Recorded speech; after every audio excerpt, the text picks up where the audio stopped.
We're here at High Hopes on May 30th, 2023, for a conversation to add to our High Hopes oral and video history of the organization, and as part of a kickoff of our 50th anniversary celebrations.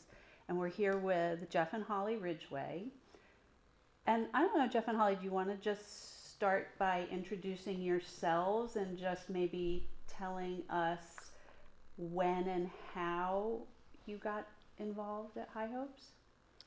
Well, when we moved to the area in '79, so the summer of '79, we were married that spring, and I was recruited by Ann Wright, actually, who was then the very first instructor for High Hopes, and it recruited to volunteer. And at that time, the program was operating out of Race Hill Farm, and I'm sure probably still Sis and Lit's backyard as well. But my initial involvement was at Race Hill. And I had already been teaching riding myself, and had grown up and ridden all my life, so it was a And that was your natural connection fit. with Ann Wright? That's how she found you? It was like, oh, you're a horsey person. Exactly. Okay. She was very good at recruiting. Yeah. She was a character, that's for sure. And Jeff, what was your first involvement? My recollection was helping out at the occasional horse show that happened at, and I guess my first memory would have been Baldwin Stables, which was not Baldwin. Seahorse Farm. That was Carol Libby's. Yeah. Well, she was not Carol Libby, she was whatever. And Johnny Edwards and her husband, Ash, and I were hanging over the fence or leaning on the fence or whatever and watching the stuff and doing whatever we were asked to do, leading a horse or something or other. And that was my first introduction. And then Cricklewood or whatever, I remember. Well, we were always begging there. and borrowing and snitching ring time and equipment and horses from 4 or 5 different barns as a nomadic tribe.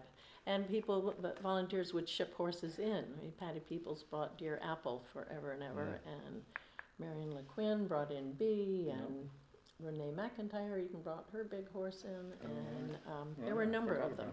And so it sounds like it was probably also logistical, like putting together the puzzle pieces of where the riders were or where they could get to, as opposed to whose backyard or ring you could use, and then how the horses were going to come in. Betty Green's Essex Elementary class was one of probably the earliest one. Better. Yeah. And I'm not sure the exact year, but the Sarah group became involved. And when you think back to those first horse shows and those first lessons, how many was it one-on-one riders with the instructor and the rider, or how many participants would be in a class? When I initially volunteered, there were probably 4 or 5. Okay. Yeah. Ben Christensen was. Carrie Christensen was one of our earliest riders, and Kurt Zeman,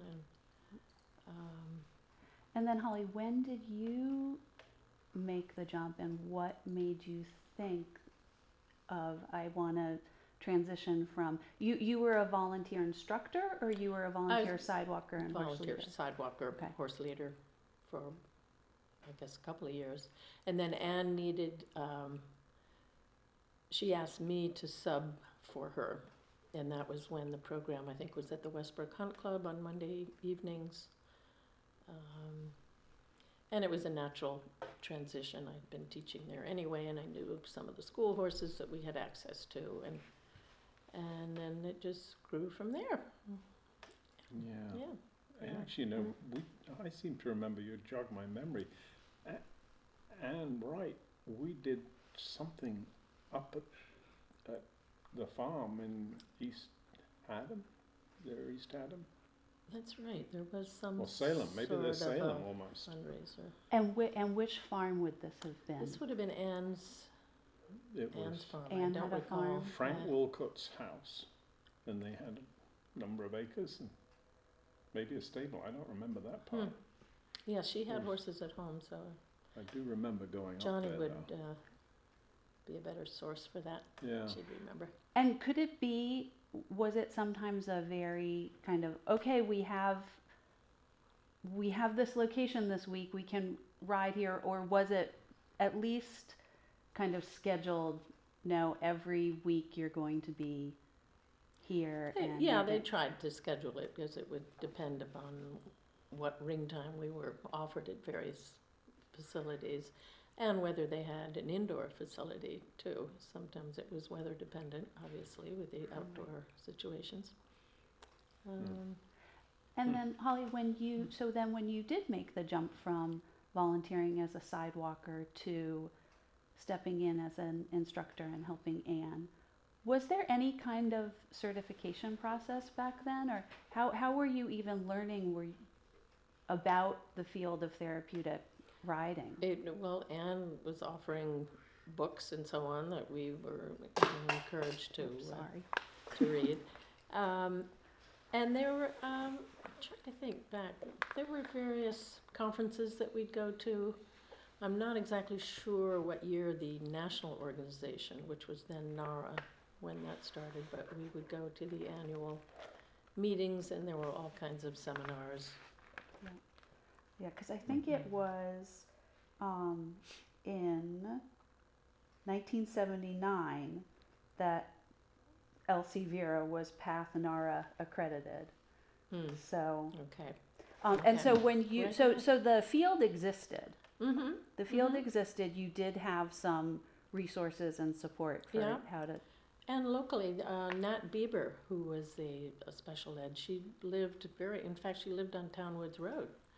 And she would do seminars for us as a special ed teacher, yeah, and horse person. Yeah. And then, Jeff, your involvement has been on a facility, and like you said, helping out, rolling up your sleeves and helping out at a horse show. Sounds like it kicked it all That was, off. I grew up with horses, so I had a little bit of understanding of that, but I was in the building trade, and Herb Clark was the chair of the building committee, and Reeves Potts was a sort of major driving force, and I just volunteered in any way I could.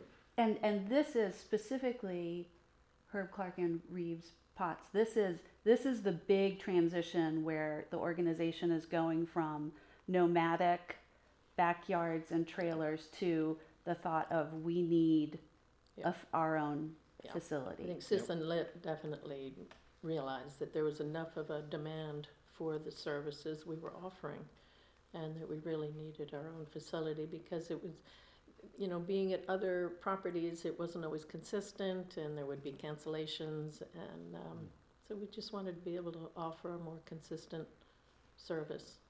And they that knew effort, Jesse and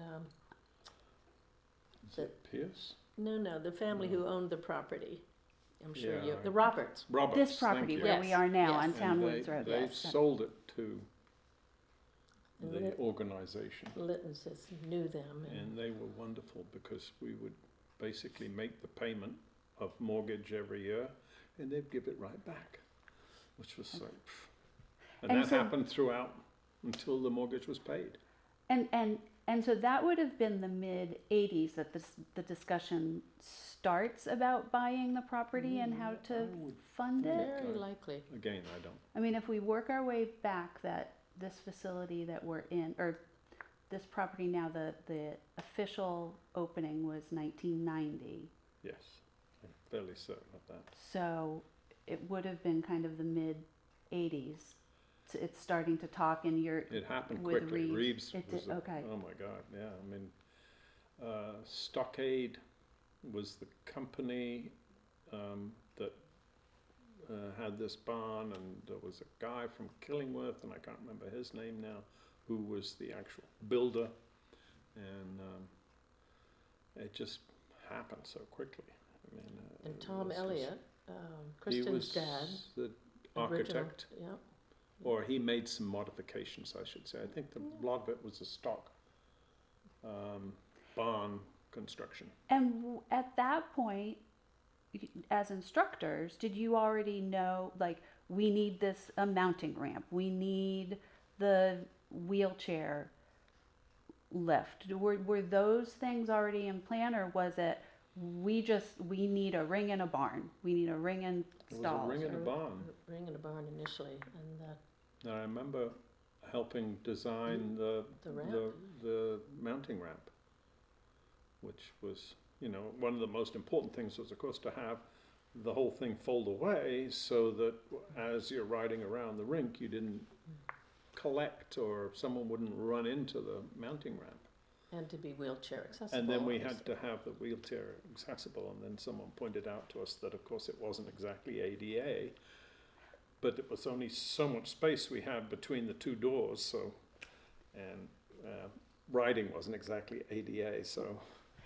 And do you remember, were there any other facilities that you could look at? Were there any other therapeutic riding centers that you could call up, or you could look at, of like, how did you guys do it? Or was this pretty much the first? Were you, As far as we're concerned, it was the first, but They existed, There's but they certainly- weren't, yeah. nothing local, I mean, no, nothing that we Yeah. knew of. yeah. But the we were Midwest. thinking, you know, you gotta have a bunch of horses, you gotta have some stables, and you gotta have an arenas. Yeah. So that's really how that sort of came about. and if you had to ballpark, if you think about back to some of those original meetings about buying the property and how many people would you say were, I have no Involved. idea, you're are asking you, the wrong, you know, I have no are idea. you, okay. I mean, are you sitting in a room with 30 people trying to work out how to make, Never sat in a room, Well, no, oh, there was no There room to was- sit in. exactly. true. I mean, there Exactly. was a board of directors at that point. Right, So- we had some drinks up at Sis and Let's, but nothing that I remember any formal. I'm not saying that there wasn't. I'm sure there was, but certainly in our recollection. Mm. Well, speaking of going and having a drink or two, do you recall some of the early ways people gathered to fund the organization? Well, of course, And Symphony in the Meadows, 1982, at the Hamiltons on Selden Road. And that would have been in It line. was very much a memory that I have, and I'm sure Holly Yeah, does now too. that was the first major, And it was pretty well fundraiser. organized. Yeah. Auction. Yeah. Do you know how the idea to have the symphony there came about? I Well, thought Dick was on the board Dick Lightfoot, yeah. at New Haven Symphony, Okay. and there Yeah. were some other local characters who were also, so it made it relatively easy for them to say, here's a date. And for those people who never had the pleasure of going to a symphony in the Meadows, can you just describe the way the night ran, the layout and the way the night was presented? Well, it varied from property to property, because the Lightfoots had it, Griswold Point had it one year, and other than the original, I don't think it happened more than once at the Hamiltons. I don't really, it may have, Yeah. I just don't remember. I remember the first one. It was always pretty magical, and I think there Oh, were, yeah. you know, the committees were working hard, get local restaurants and to donate hors d'oeuvres that Yeah. volunteers passed, and picnic dinners, and people probably brought their own chairs, and Yep. but it Blankets was, sat in the grass. we were and- blessed with some good weather most of the time. Always a little unreliable in June, but no, Yeah. it was a magical. And then it progressed later on to the Winkelmans, which, you know, we all Made it more miss formal. that. But it was Yeah. still every other year. Yeah, It was every other year. And so if you had to guess, what size group do you think was at the Hamiltons that first year? I don't think Maybe there were more than a few 100? hundred people. Yeah. Wasn't that big a 100 garden. 150 maybe, 100, 200, I don't know. You know, they did have a stage for the symphony orchestra. Yeah.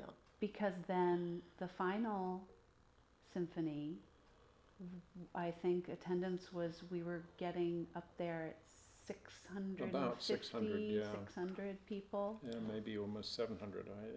The Winklemans, I remember parking was an issue. We had to get buses or something or other to bring people in, and that was an interesting. And I think none of us will ever forget also standing there and just watching the big thunderheads roll yeah. down the Oh, yeah. Connecticut River, Yeah. and the lightning and the... Oh yeah, Yeah. the symphony orchestra was almost packing up their instruments, and the conductor was saying, "Ah!"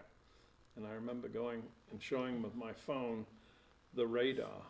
I said, "Look, it's done. Whatever's happening there is going away, and we'll not have to worry about it."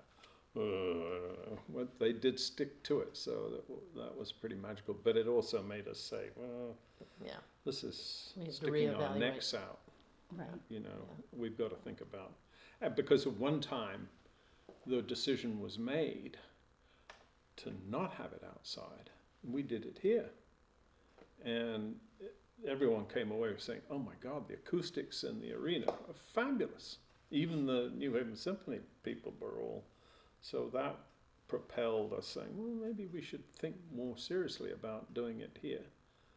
And then we did the antiques show, and the Sayers were Oriental rug people who were in the antique world, and they had suggested us doing an antique show here, and they bought a carpet, 16,000 square feet of carpet for the indoor arena. We put the carpet down. And then they said, "Well, you know, it gets chilly in November. We're going to have heat." So we hired 3 massive mobile heating plants and cut holes in the building and ran ducting around. And oh my God, that was just amazing. We had all those booths, and I think we had some really amazing antique dealers, and of course they'd all say, "Well, we didn't really make any money," but we did very well. And then we decided that 10 days of shutting Yeah, the that was, program down, because it shut, we had to build everything and then Yeah. take everything apart in order for these guys to have their little booths, and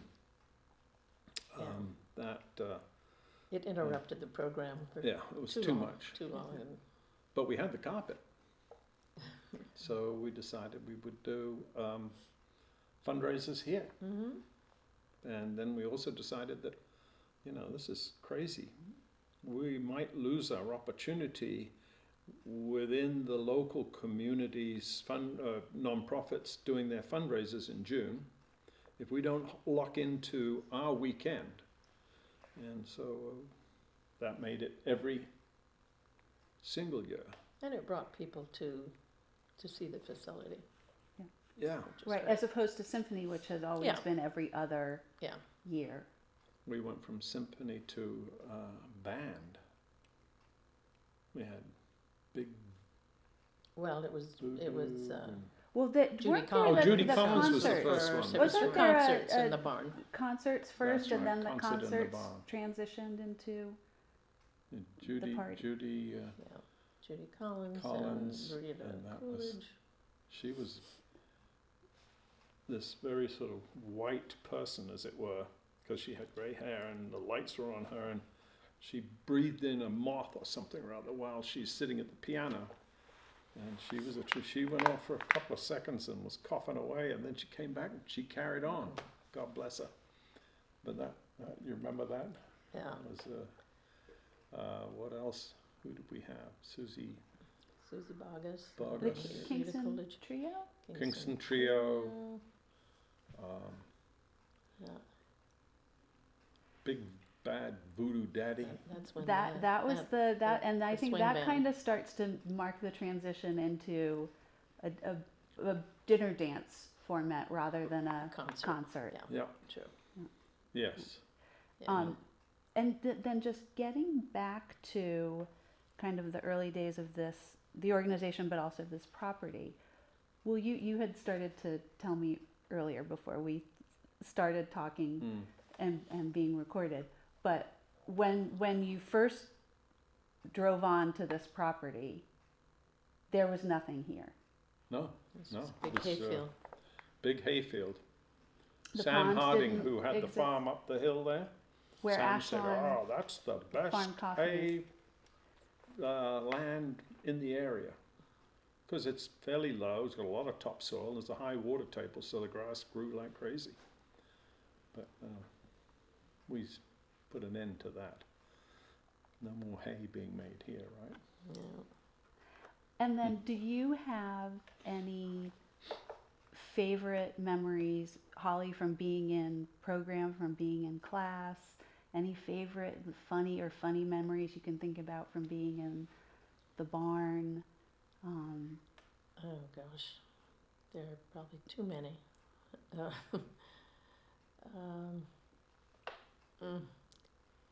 Horses. Do you I'm thinking- remember do you remember teaching your first lesson here when it In the facility? in this facility? I was It's a Monday always evening, Monday isn't it? evenings, yeah, so it would have been Lisa Adrian and Lisa Boyd and Carrie Christensen, a lot of the younger adults who would come in the evenings. And boy, that went on for years and years. Lindsay Bowles wasn't quite, she was about 94, I think, Jane said. Mm-hmm. Yeah, still riding today. Yeah, yeah.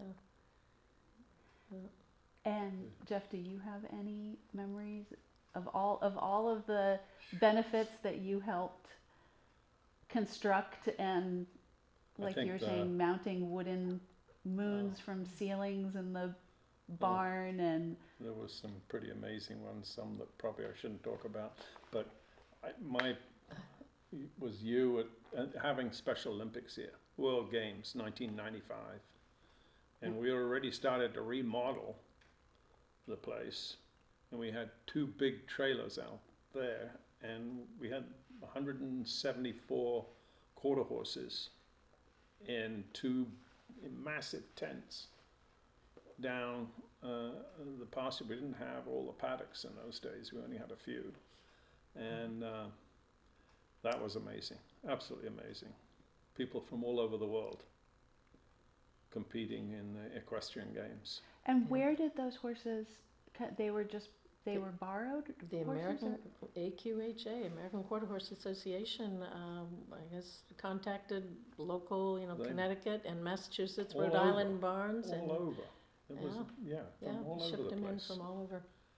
The Mainly the Northeast. main Special Olympics people obviously pulled some strings and went to the AQHA people and said, can you supply us God knows how many horses? And that was, The logistics it was was, just oh my incredible. God, it was And amazing, was that absolutely amazing. a 1-day event, a 1-week event? Do you remember? It was a week. It was through the week, yeah.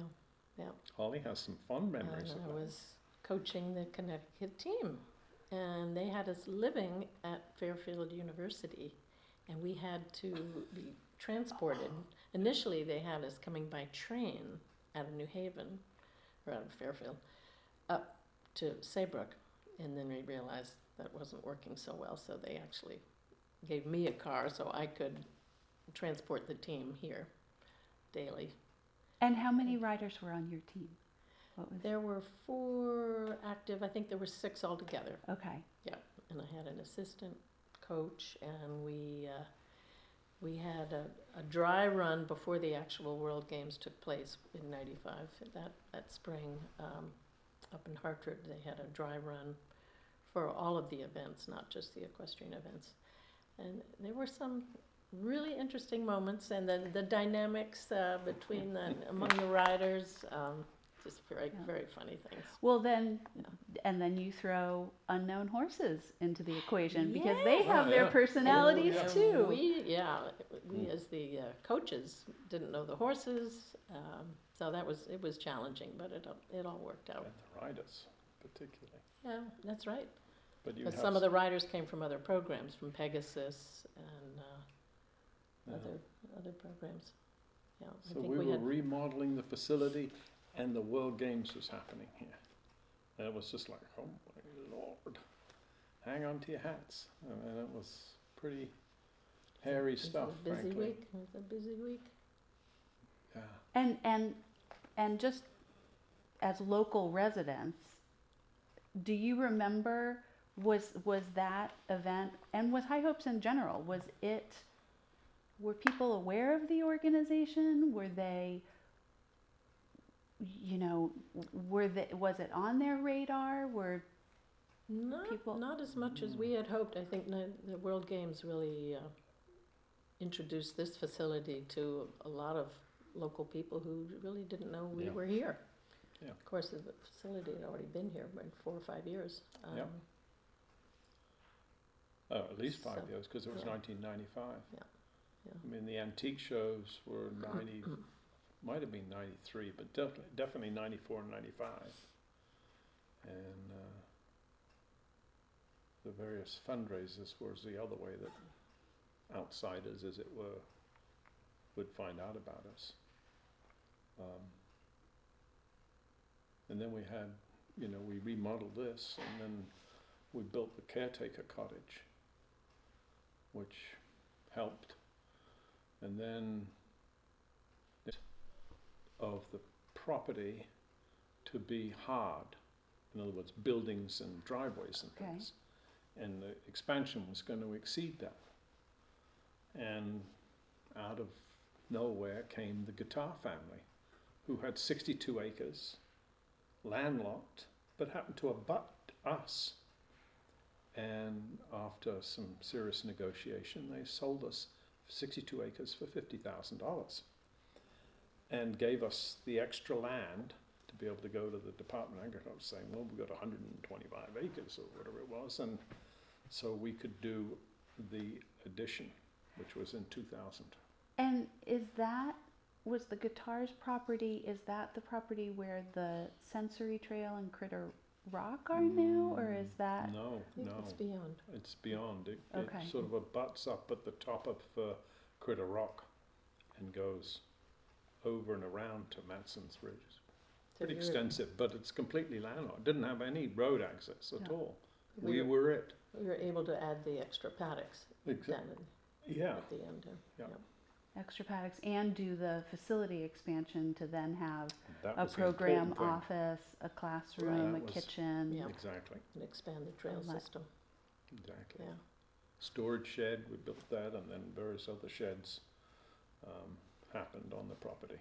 So we could, have enough land to be able to satisfy the Department of Agriculture, which was interesting and challenging. And then 2000 was major, having the additional facility with a classroom and a therapy room and a library and all of the, volunteer lounge, family lounge here, an entrance that really accommodated everyone, and it's still very special. And Sally Aubrey was just amazing. She was the one who picked out the color scheme for everything. God bless her. So, And from my first involvement here at High Hopes, I feel like for at least the first 15 years I volunteered here, she was usually the face volunteering at the front, At the desk. at the Yeah. desk. Yeah. yeah. Yeah. She When knew you all the arrived. riders coming through, Oh, yeah. and their families. What are Yeah. you doing here? Yeah. It was wonderful. She was a was. wonderful horsewoman in her own right. Yeah. Yeah. Mm. Yeah, we pinch then ourselves every day, to this day, Mm. to have this facility is just extraordinary. And the people who made it happen. Yep. And some extraordinary people, from Sis to Judy to Janie, Mm-hmm. Sally, all of those truly amazing people. We all learned so much from them. Absolutely. So Yeah. inspiring. Well, and that, for me, inspiring in that not only did they have the creativity and the motivation and the fire to even start the organization and get it up and running, but to stick with it and Mhm. to Continue to steward fund it to- and exactly. manage it in a responsible way that Right, exactly. allowed it Yeah. to grow. So And to see to it that it Hopefully. continues. Yeah. Yeah. Yeah. Yeah, the Kresge Foundation was a major stepstone for us because they gave us the funding to do the 2000 edition. Only we had to meet very stringent requirements of theirs, which were really, can't do anything until you raised all the funds. And we've stuck with that. We've never done anything without having the money. We've never been out, with a bank loan or anything, which is pretty extraordinary.